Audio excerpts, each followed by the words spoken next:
اسی طرح چلیں گے اور آپ نے دیکھ لیا ہے کہ یہ ہمارے لیے ون ون سچویشن ہے، نون لیگ کو ہم اپنے کام اپنے کروا لیتے ہیں، منوا لیتے ہیں، یا آپ علیحدہ علیحدہ ہو جائیں گے؟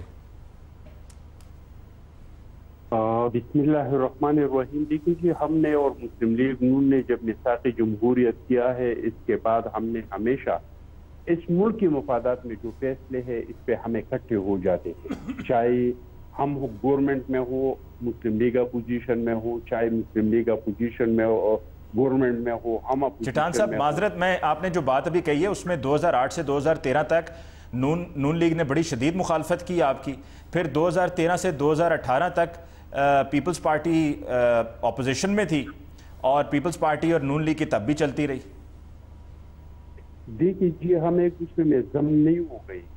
ہمارا اپنا اپنا منشور ہے، ہمارا اپنا اپنا ایجنڈا ہے، ہمارا اپنا اپنا ایجنڈا ہے، لیکن ملک کے مفاد کی جو چیزیں ہیں، جس طرح کہ ہم 18ویں ترمیم کر رہے تھے، جس طرح کہ ہم دہشت گردی کی جنگ لڑ رہے تھے، ایسی چیزوں پہ ہم جس طرح کہ ابھی ریڈ لائن تک عمران خان صاحب نے اس ملک کو پہنچایا تھا، تو اس کو بچانے کے لیے ہم سارے اکٹھے ہو گئے، اس کو نکال کے اور حکومت دیا اور الحمدللہ ملک کو بچایا.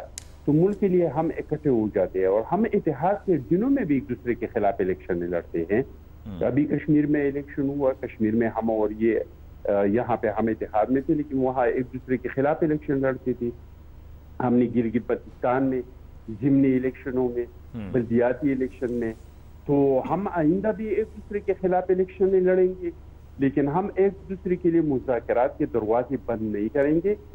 ہم ایک دوسرے کے ساتھ ان چیزوں میں جو ملک کے مفاد میں ہوں، جس طرح کہ آپ ضرورت ہے اس ملک کو کہ ہم معیشت پہ ساری پارٹیاں مل کر ایک میثاق کرے، ایک دستاویز بنائے، تاکہ ہم اس ملک کے لیے شارٹ ٹرم اور لانگ ٹرم پالیسیاں بنائے، اور پھر آنے والا جو بھی حکومت ہو تو اس کو آگے بڑھائے.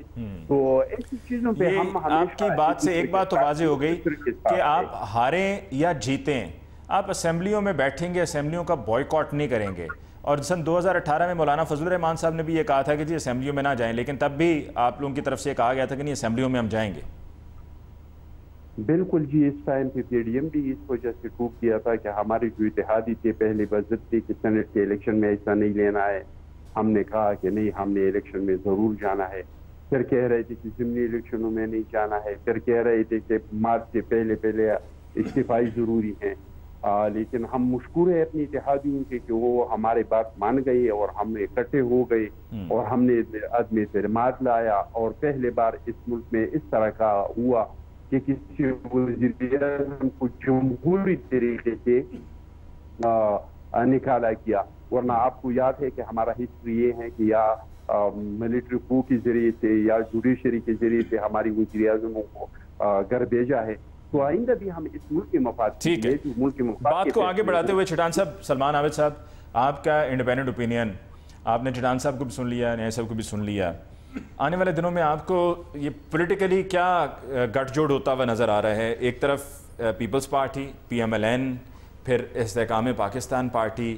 تو نواز شریف صاحب کی واپسی پر تو غوث نیازی صاحب نے بتا دیا کہ جو ان کی کیا رائے ہے، لیکن آپ کو لگتا ہے کہ وہ واپس آئیں گے ان کو اور واپس آ کر سیاست میں عملی طور پر پارٹیسپیٹ کریں گے؟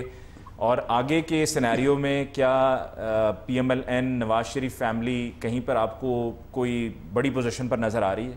دیکھیے، پہلی بات تو یہ ہے کہ نواز شریف صاحب تو کئی دفعہ پاکستان آ چکے ہیں، کیونکہ ان کے رہنما جو ہیں کئی دفعہ یہ اعلان کر چکے تھے، جاوید لطیف صاحب اور بہت سے لوگ، کہ فلائٹ تک ان کی بک ہو چکی ہے، وہ پاکستان آنے والے ہیں. اب وہ نہیں آ رہے ہیں تو وہ ان کا اپنا فیصلہ ہے. اور یہ بات اب نیازی صاحب کی بات سے تو ثابت ہو گئی نا کہ مسئلہ میڈیکل نہیں ہے، مسئلہ صحت کا نہیں ہے، مسئلہ قانونی نوعیت کا ہے، جس کا انہوں نے کہا کہ آج جو بل بھی پاس ہوا ہے. تو مسئلہ یہ تھا کہ اگر نواز شریف صاحب کے راہ میں جتنی بھی قانونی رکاوٹیں ہیں وہ دور کر دی جائیں تو وہ واپس آ جائیں گے. تو اب دیکھتے ہیں کہ قانونی رکاوٹیں اگر دور ہو جاتی ہیں اور نواز شریف صاحب واپس آنا چاہتے ہیں تو وہ آ جائیں، کیونکہ نواز شریف صاحب کا ایک اور ٹریک ریکارڈ بھی تو ہے نا. آپ کیوں بھول جاتے ہیں کہ جس وقت وہ جدے گئے تھے تو اس وقت بھی ایک معاملہ طے کر کے ہی گئے تھے نا، اور واپس آئے تھے تو تب بھی ایک معاملہ طے ہوا تھا. میں تو ان لوگوں میں سے تھا جو اس وقت نواز شریف صاحب کو یہاں پہ بیٹھ کے جسٹیفائی کرتا تھا کہ کوئی ڈیل نہیں ہوئی. ہمیں احسن اقبال صاحب بار بار بتاتے تھے کہ کسی قسم کی کوئی ڈیل نہیں ہوئی. پھر جدے سے لوگ آئے، وہاں سے لوگ آئے، انہوں نے آ کے ہمیں بتایا کہ جی یہ ہے کاغذات جس میں نواز شریف صاحب کی ڈیل ہوئی تھی.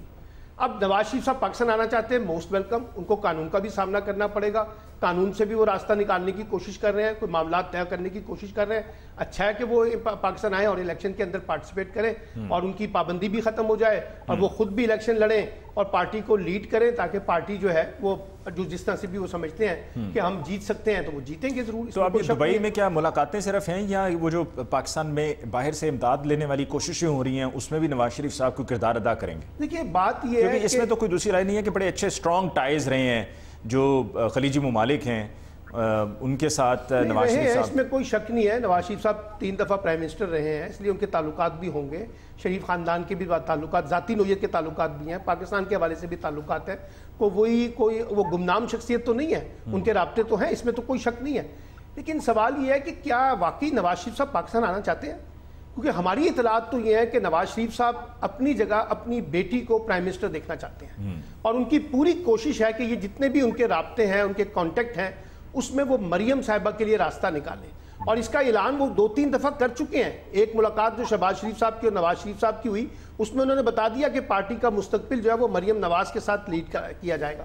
تو اب اس وقت مریم خود بھی اپنے آپ کو باقاعدہ نعرے بھی لگتے ہیں کہ موجودہ وزیر صورتحال اعظم. میں کیا یہ نواز شریف صاحب کے ہاتھ میں فیصلہ ہے کہ وہ کس کو پرائم منسٹر کی کرسی پہ کینڈیڈیٹ کے طور پہ رکھنا چاہ رہے ہیں اور کس کا چیف منسٹر؟ وہ کر سکتے ہیں، لیکن سوال یہ ہے کہ پاکستان میں پرائم منسٹر کی تقرری جو ہے وہ جیسے ہوتی ہے وہ آپ کو پتہ ہے، اس میں پس پردہ جو قوتیں ہیں ان کا بھی کوئی عمل دخل ہوتا ہے. اور شہباز شریف صاحب کا بھی معاملہ آپ کو سامنے پتہ ہے کہ کس طریقے سے وہ پرائم منسٹر بنے ہیں. پیپلز پارٹی تو اس وقت پورا کا پورا ایک جیسچر دے رہی ہے کہ شاید جیسے ہمارے سارے معاملات طے ہو چکے ہیں اور پیپلز پارٹی بس اب آنے والی ہے اقتدار کے اندر، کیونکہ یہ تاثر دیا جا رہا ہے پیپلز پارٹی کے بارے میں، پرسپشن بلڈ کیا جا رہا ہے کہ بلاول صاحب ایک نیکسٹ پرائم منسٹر ہو سکتے ہیں. لیٹس سی کہ وہ کیا کرتے ہیں. اچھا، اس میں ایک بڑی دلچسپ بات یہ ہے کہ جو مریم نواز کہتی تھی کہ لیول پلینگ فیلڈ ہونا چاہیے، وہ لیول پلینگ فیلڈ تو اب ان کے لیے لگتا ہے کہ بہت اچھا بن گیا ہے پی ایم ایل این کے لیے، کیونکہ وہ چل رہے ہیں. اگرچہ اس میں استحکام پاکستان پارٹی آ گئی ہے، معلوم نہیں وہ کس نے شرارت کی ہے استحکام پاکستان پارٹی کی، کیونکہ بنیادی طور پہ تو پنجاب میں مسلم لیگ نون ایک بڑی طاقتور فریق ہے، اس لیے اس کے مقابلے میں ایک تیسری قوت کا یہاں پہ پیدا کرنا وہ ایک سوال تو رہے گا نا. لیکن اس میں یہ بھی ایک سوال ہے کہ پی ٹی آئی کیا کرے گی. یعنی پی ٹی آئی تو ابھی تک اس کے جو حالات ہیں وہ بڑے مخدوش ہیں نا. وہ تو پارٹی اس وقت عملی طور پہ تو کام ہی نہیں کر پا رہی، کیونکہ اس کے سارے لوگ یا تو بھاگے ہوئے ہیں یا گرفتار ہو چکے ہیں یا پارٹی چھوڑ چکے ہیں. ان کے جتنے بھی کینڈیڈیٹ ہیں اس وقت پاکستان میں نہیں ہیں یا پاکستان کے اندر ہیں تو کہیں چھپے ہوئے ہیں. تو اب اگر الیکشن ہونے ہیں تو کیا یہ ماحول پی ٹی آئی کو ملے گا کہ وہ آزادانہ بنیادوں پر الیکشن لڑ سکیں گے؟ ابھی اس بارے میں بہت سے سوالات ہیں، بہت سے تجزیہ نگار، بلکہ کل تو وہ جو فیصل واڈا صاحب ہیں وہ آج کل بڑے نمائندہ خاص بنے ہوئے ہیں بہت سے لوگوں کے، وہ بتا رہے تھے کہ جناب الیکشن ہوگا لیکن پی ٹی آئی نہیں ہوگی اس کے اندر، پی ٹی آئی کو الیکشن لڑنے کی اجازت نہیں ہوگی. وہ یہ کہہ رہے ہیں کہ آپ جو ہے وہ اس سے پہلے الیکشن سے پہلے نااہل ہو چکے ہوں گے یا گرفتار کر لیے جائیں گے یا نظر بند کر دیے جائیں گے. تو یہ بھی ایک سینیریو کھینچنے کی کوشش کی جا رہی ہے، یہاں بہت سے لوگوں نے کھینچا ہے. اور یہ بھی کہا جا رہا ہے کہ عید کے بعد جو ہے کوئی بڑی تبدیلیاں جو ہیں وہ ہم دیکھیں گے، کیونکہ اگر آپ نے الیکشن کی طرف جانا ہے ابھی ایک کنفیوژن ہے. اگرچہ مسلم لیگ نون کہتی ہے کہ جناب ہم الیکشن کے لیے تیار ہیں، لیکن میری اطلاعات کے مطابق مسلم لیگ نون اور جے یو آئی یہ چاہتے ہیں کہ مارچ میں الیکشن ہو، اگلے سال مارچ میں. اور پیپلز پارٹی نے یہ بات کہی ہے کہ ہم الیکشن کو ڈیلے نہیں کرنا چاہتے. اس کا مطلب ہے کوئی ڈیلے کرنا چاہتا ہے، اس لیے پیپلز پارٹی کہہ رہی ہے کہ ہم چاہتے ہیں کہ اکتوبر نومبر کے اندر ہر صورت میں یہ الیکشن ہونے چاہیے. سو اب دیکھتے ہیں کہ جو الیکشن سینیریو بنے گا اس میں کون کہاں پلیس کرے گا. جیسے ابھی انہوں نے کہا، چٹان صاحب نے بالکل ٹھیک کہا ہے اور یہ اپنا نیازی صاحب نے بھی ٹھیک کہا ہے کہ 2 مختلف پارٹیاں ہیں، پیپلز پارٹی اور پی ایم ایل این. انہوں نے الائنسز کرنے ہیں، انہوں نے سیٹ ٹو سیٹ ایڈجسٹمنٹ کرنی ہے، انہوں نے انڈیپینڈنٹ الیکشن لڑنا ہے. اس میں پی ٹی آئی کا کیا مستقبل ہوگا، استحکام پاکستان پارٹی اس کے اندر کیا رول پلے کرے گی. ابھی تو الیکشن سینیریو کے حوالے سے بہت سے سوالات ہیں. دیکھیے اصل لڑائی کہاں پر ہے؟ اصل لڑائی جو ہے اس وقت ہے پنجاب کے اندر، ٹھیک ہے، جہاں پی ایم ایل این اور پی ٹی آئی اور اس میں سے زرداری صاحب بھی اپنا راستہ نکالنے کی کوشش کر رہے ہیں. اور اب ہمیں خبریں مل رہی ہیں کہ جناب پرویز خٹک صاحب جو ہیں وہ کے پی کے اندر ایک پی ٹی آئی سے نالا لوگوں کا اور باقی جماعتوں سے کے ناراض لوگوں کا ایک نیا گروپ بنانا چاہتے ہیں، وہ الیکشن لڑنا چاہ رہے ہیں. اچھا، یہ کون کھڑا کر رہا ہے پرویز خٹک صاحب کو؟ پرویز خٹک صاحب کیا کس جماعت کے نام سے آئیں گے اور کون ان کی سرپرستی کرے گا، کون ان کو سپورٹ کرے گا؟ تو ابھی تو بہت سے سوالات پیدا ہو رہے ہیں کہ بھی جس کے لیے کہا گیا تھا کہ سیاسی انجینئرنگ نہیں ہونی چاہیے، اسکرپٹ کے تحت حکومتیں نہیں بننی چاہیے. یہاں تو اسکرپٹ کے تحت سیاسی جماعتیں بنائی جا رہی ہیں سر.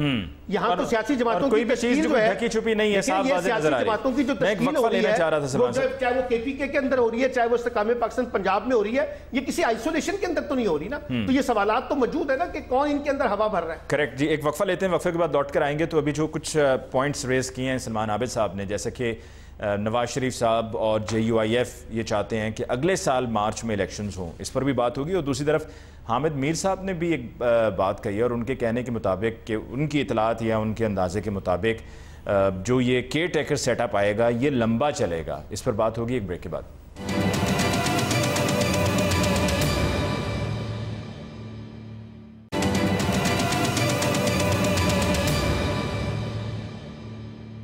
Welcome back after break. جی غوث خان نیائی صاحب, جو ابھی وقفے پہ جاتے ہوئے سلمان صاحب نے بات کہی تھی کہ جی PMLN یہ چاہتی ہے اور JUIF یہ چاہتی ہے کہ اگلے سال سن 2024 میں انتخابات ہوں. نہیں, میرے خیال میں ہماری پارٹی میں تو کوئی ایسا نہیں ہے. ہماری پارٹی تو چاہتی ہے کہ وقت الیکشن ہو. ابھی ریسنٹلی آپ کی ایک میڈیا کی اینکر پرسن کو انٹرویو دیا ہے تو میرے سامنے یہی کہا ہے کہ ہم چاہتے ہیں اسی سال میں, بلکہ میرے سامنے امید ہے کہ اسی سال الیکشن ہو جائیں گے. اس سال سے مراد یہ ہے کہ 15 نومبر کے آس پاس الیکشن ہو جائیں گے. تو ہم تو نہیں چاہتے. JUI کا اپنا موقف ہو سکتا ہے. زرداری صاحب نے بھی کہا کہ جلدی الیکشن ہونے چاہیے. تو الیکشن بہرحال ہوں گے. یہ جو ابھی آپ حامد میر صاحب قوال دے رہے ہیں کہ لمبا چلے گا, لمبے سے مراد میرا نہیں خیال کوئی لمبا. حامد میر صاحب کا یہ کہنا ہے, نیائی صاحب, کہ ان کا کہنا ہے کہ جس طرح پنجاب کا یہ کیئر ٹیکر سیٹ اپ چلا ہے نا, اسی طرح کا سیٹ اپ وفاق میں بھی چلے گا اور دیگر صوبوں میں بھی چلے گا, یعنی کہ لمبا ہو جائے گا معاملہ. اور جیسے PTI یہاں پہ پھر الیکشنز کے لیے کہتی رہی ہے, تو وہاں پر PMLN پیپلز پارٹی اور دیگر جماعتیں بھی کہہ رہی ہوں گی اور کسی کے ہاتھ میں کچھ نہیں آئے گا. نہیں, میرے خیال میں حالات ایسے نہیں ہیں. جیسے پاکستان کی اکانومی ہے نا, تو اس میں جب تک ہمارے جو مقتدر ادارے ہیں وہ بھی سمجھتے ہیں کہ جب تک سیاسی ملک میں سیاسی استحکام نہیں آئے گا تو آگے ملک نہیں چل سکتا. آج ہمیں دیکھو نا, ابھی جاتے جاتے بھی اسحاق ڈار صاحب نے 200-300 ارب کے ٹیکس لگا دیے, کیونکہ IMF کی شرط تھی اور مجبوری تھی ہماری. اور یہ تو شکریہ ہمارے دوست ممالک کا کہ انہوں نے ہمیں ڈیفالٹ نہیں ہونے دیا. ہمارا جو لائبلٹی ہم نے پوری کی ہیں. اور آپ دیکھیں گے انشاءاللہ الیکشن چلو 1 مہینہ 2 تو ہو سکتے ہیں. اب یہ جو چیز نظر آ رہی ہے اس میں یہ سینسس والا مسئلہ کہیں نہ کھڑا ہو جائے, کیونکہ جب سینسس یہ بھی آئین میں درج ہے کہ جب سینسس ہو جائے تو نئے سینسس کے مطابق الیکشن ہو تو اس میں 2-2.5 مہینے لیٹ ہو جائیں. اس پہ پاسبلٹی شاید والی بات ہے, لیکن ابھی تک ہماری پارٹی میں کوئی اس پہ بات نہیں ہوئی کہ جی سینسس کی وجہ سے لیٹ ہو گیا. ابھی تو سینسس کا مسئلہ چل رہا ہے. پر ہم تو چاہتے ہیں کہ اس ملک میں جو اسٹیبلٹی اگر لانی ہے تو الیکشن ہونے چاہیے. اس کی وجہ یہ ہے کہ باہر سے انویسٹمنٹ جس نے انویسٹمنٹ لانی ہے وہ بھی دیکھ رہا ہے کہ نیکسٹ گورنمنٹ کون سی. ویسے نیائی صاحب, آج آپ یہ بات کر رہے ہیں, یہ PTI تو بات پچھلے 1 سال سے کرتی چلی آ رہی ہے.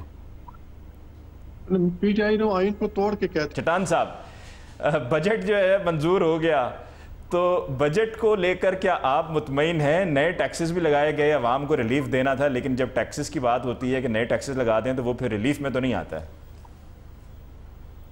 دیکھیے جی, میں سمجھتا ہوں کہ ایسے حالات میں جو ہمارے ملک کے معیشت کے حالات ہیں, جو کہ IMF سے ابھی تک ہمیں پیسے بھی نہیں ملے ہیں, ایسے حالات میں اس طرح کا بجٹ لانا یہ بہت, میں اس کو بہترین بجٹ سمجھتا ہوں, کیونکہ اس میں جو ہمارے کسان ہے, ہمارا زراعت ہے, اس کو ریلیف دیا گیا ہے, اور ہمارے جو نوجوان ہے ان کو قرض دیں گے, اور ان جو کاروبار کریں گے اس پہ ٹیکس لاگو نہیں ہوگا. اس طرح خواتین کو بہت سارے مراحت دی گئی ہیں. تو میں سمجھتا ہوں کہ بجٹ اتنا برا نہیں ہے, اچھا بجٹ ہے, کیونکہ غریبوں پہ زیادہ بوجھ نہیں ڈالا گیا ہے. پہلے تو یہ تھا کہ ڈائریکٹ ٹیکس جو ہے انڈائریکٹ ٹیکس کو بڑھاتے تھے, آج جو ہے ڈائریکٹ ٹیکس میں جو وہی چیزوں پہ ٹیکس بڑھایا جو معززین کا اور جو بڑے لوگوں کی استعمال کی چیزیں ہیں, جو غریبوں کے روزمرہ کے معمول کی چیزیں ہیں, اس پہ کوئی ٹیکس نہیں لگائے ہیں. بے نظیر انکم سپورٹ میں 450 ارب تک لے کے گئے ہیں, تو اس سے بھی غریب عوام جو ہے اس کو اس کا فائدہ ہوگا. اور میں سمجھتا ہوں کہ الیکشن انشاءاللہ تعالیٰ اپنے ٹائم پہ ہوگا. 20 اکتوبر سے لے کر 9 نومبر تک اس درمیان میں کوئی ڈیٹ آ جائے گا. اور یہ جو لوگ کہہ رہے ہیں کہ نگران سیٹ اپ بہت زیادہ ٹائم لے گا. تو میں سمجھتا ہوں کہ ہمارا ملک اس کا متحمل نہیں ہو سکتا ہے. ہمارے ملک کے بہت ساری مشکلات ہیں کہ یہ ملک جو ہے کوئی نگران حکومت زیادہ دیر تک چلا سکتے ہیں. یہاں پہ بہت پرابلم ہے. اور اس ٹائم پہ الیکشن ہو, جب الیکشن ہو جائے گا تو یہ جو عمل شروع ہوا ہے انٹیگریشن ساؤتھ ایشیا اور سینٹرل ایشیا کا, اس میں بھی تیزی آ جائیں گی اور یہ بہت ضروری ہے پاکستان کے لیے انٹیگریشن ساؤتھ ایشیا اور سینٹرل ایشیا, اور یہ پاکستان کا مستقبل ہے. تو میں سمجھتا ہوں کہ جب تک یہ الیکشن نہیں ہوگا تو کوئی نگران سیٹ اپ یہ انٹیگریشن ساؤتھ ایشیا اور سینٹرل ایشیا میں کوئی معاہدات نہیں کر سکتے, جس طرح کے ٹاپی کا معاہدہ ہے, جس طرح کے کاسا 1000 کا معاہدہ ہے, جس طرح کے وہ تاجکستان افغانستان. ٹھیک ہے, میں چٹان صاحب ذرا سلمان صاحب کی طرف جاؤں گا. ویسے ایک آپ کو ایک بات بتاتے چلوں کہ ابھی منتخب حکومت آپ نے ابھی پچھلے یہ 30-40 سیکنڈ میں جو گفتگو کی ہے نا, اس کے اوپر موسم بڑا خراب ہے, بادل گرجنا شروع ہو گئے تھے, بڑی زوردار آوازیں آ رہی تھیں. آپ جیسے جیسے باتیں کرتے جا رہے تھے آوازیں بڑھتی جا رہی تھیں. بات یہ ہے کہ یہ جو چٹان صاحب ہے بڑے شاندار آدمی ہیں, اور میں ہمیشہ ان کو بڑی قدر کی نگاہ سے ان کی باتیں سنتا ہوں, لیکن چٹان صاحب ذرا تھوڑا سا حوصلہ کیجئے گا. عید کے بعد جب پیپلز پارٹی جب الیکشن موڈ میں جائے گی نا, تو سب سے زیادہ تنقید بھی وہ اس حکومت کی معاشی پالیسیوں پہ کرے گی اور اس بجٹ پہ کرے گی. اسحاق ڈار کو وہ کہیں گے کہ اس نے پاکستان کا بیڑا غرق کر دیا ہے. یہ میری بات ریکارڈ پہ کر لیں, پھر میں آپ سے پوچھوں گا. آپ نے کہا تھا بجٹ بڑا شاندار ہے, پیپلز پارٹی کہے گی کہ یہ بجٹ بڑا خراب تھا اور اس کی وجہ سے اس ملک کے معاشی حالات خراب ہوئے ہیں. یہ ابھی تھوڑا سا صبر کر لیں, آپ کو اپنے موقف میں ریوزٹ کرنا پڑے گا. ایک بات. دوسری بات یہ ہے کہ یہ بات بالکل ٹھیک ہے کہ یہ الیکشن وقت پہ ہونے چاہیے, اس میں تو کوئی دو آرا نہیں ہے, لیکن اسی حکومت کے اندر بیٹھے ہوئے لوگ, یعنی خواجہ آصف, رانا ثناء اللہ اور بہت سے لوگوں کے نام میں بتا سکتا ہوں, فضل الرحمان JUI اس میں اتحادی, ماں سوائے پیپلز پارٹی کے باقی سارے اتحادی جماعتیں یہ کہتی رہی ہیں کہ جناب اس وقت الیکشن کے ہم مطمئن نہیں ہو سکتے, ہم الیکشن نہیں کرا سکتے, کیونکہ خطرہ تھا نا PTI اس وقت. میں تو نام نہیں لے سکتا, غوث صاحب کو تو اجازت ہے ان کے نام لینے کی, لیکن مجھے اجازت نہیں ہے. لیکن اس لیے میں یہ کہہ رہا ہوں کہ جب تک وہ خطرہ ختم نہیں ہونا تھا اس وقت انتخابات نہیں ہونے تھے. اب وہ 9 مئی کے بعد انہوں نے اتنا بڑا بلنڈر کر دیا PTI نے, ان کے لیے لگتا ہے کہ خطرہ تو بن گیا ہے. اب وہ PTI جو ہے وہ پیچھے چلی گیا. میں یہ دیکھ رہا ہوں کہ یہ بھی کہا جا رہا ہے کہ جی اب اصل مقابلہ تو PMLN اور پیپلز پارٹی کے درمیان ہے, کیونکہ میں نے آپ کو بتایا بقول فیصل واڈا PTI تو شاید الیکشن کے اندر حصہ بھی نہیں لے گی. تو اب یہ جو سینیریو بن رہے ہیں سارے کے سارے, اس پہ بھی بے شمار سوالات ہیں. پھر ابھی آپ دیکھیے یہ جو ابھی آپ نے شائق عثمانی صاحب سے پوچھا ہے نا, فوجی عدالتوں کے بارے میں, ملٹری کورٹس کے ٹرائل کے بارے میں, بالکل کرنا چاہتے ہیں ضرور کریں آپ, لیکن پھر آپ کو اپنی یہ رسمی کورٹیں جو ہے نا یہ بند کر دینی چاہیے. یہ پھر آپ یہ ہمیں نہ سنائیں ہائی کورٹ کیا ہوتی ہے, سپریم کورٹ کیا ہوتی ہے, ختم کریں یار. اگر یہ سارے معاملات ہم نے ملٹری کورٹس میں لے کے جانے ہیں, اب پیپلز پارٹی جو ہے اس میں رضا ربانی بھی ہے, قانون ہے نا آرمی ایکٹ. نہیں مجھے پتا ہے قانون ہے. میں کب کہہ رہا ہوں قانون نہیں ہے تو کیوں نہیں ٹرائل ہو رہا؟ نہیں, لیکن قانون تو یہ بھی ہے نا کہ فارمل کورٹس میں بھی چل سکتا ہے. یہ بھی تو لا موجود ہے نا. آپ نے اینٹی ٹیررسٹ کورٹ بنائی ہوئی ہے نا, دہشت گردی کے مقدمات چلتے ہیں نا وہاں کے اوپر. تو اس لیے جب رسمی عدالتیں آرمی انسٹالیشن پہ حملہ تو پھر اس نہیں, میں دیکھیں میں اس کو میں تو پہلے کہہ رہا ہوں, میں نے تو آپ کو کہا کہ انہوں نے بلنڈر کیا ہے, میں تو آپ کے ساتھ کھڑا ہوں اس بات میں, لیکن میں یہ کہہ رہا ہوں کہ یہ پھر ہمیں ذرا تھوڑا سا سوچنا چاہیے. اچھا پھر رضا ربانی صاحب کی تقریر بھی سن لیں سینٹ کے اندر, جو انہوں نے ملٹری کورٹس کے بارے میں کی ہے. ابھی شائق عثمانی صاحب جو گفتگو کر رہے تھے اور بہت سے لوگ کر رہے ہیں, تو میرا خیال ہے کہ اس سے زیادہ امپلیکیشنز بھی کریٹ ہو سکتی ہیں. لیکن یہ فیصلہ بہرحال اب آپ دیکھیے نا, ابھی سپریم کورٹ کا فیصلہ آیا نہیں ہے, لیکن اس سے پہلے آپ کے معاون خصوصی وزیر اعظم عرفان قادر صاحب نے ڈنکے کی چوٹ پہ کہہ دیا ہم نے عدالت کا فیصلہ تسلیم ہی نہیں کرنا. تو پھر یہ عدالتوں کو بھی بند کر دیں یار. جب آپ نے اپنی مرضی کے فیصلے چاہیے تو پھر اپنی مرضی کے فیصلوں کے مطابق کام کریں گے تو کیسے چلے گا؟ ٹائم ختم ہو گیا ہے. غوث نیا صاحب آپ کو شکریہ ادا کرتے ہیں کہ آپ نے ہمیں جوائن کیا. اخونزادہ چٹان صاحب آپ کو بہت شکریہ. سلمان عابد صاحب آپ کو بہت شکریہ. ناظرین اس کے ساتھ ہی مجھے علی ممتاز کو دیجیے اجازت. انشاءاللہ اب عید کے دوسرے روز آپ سے ہوگی ملاقات عید کے اسپیشل پروگرام کے ساتھ. تب تک کے لیے دیجیے اجازت اور پیشگی سب کو عید مبارک. اللہ نگہبان.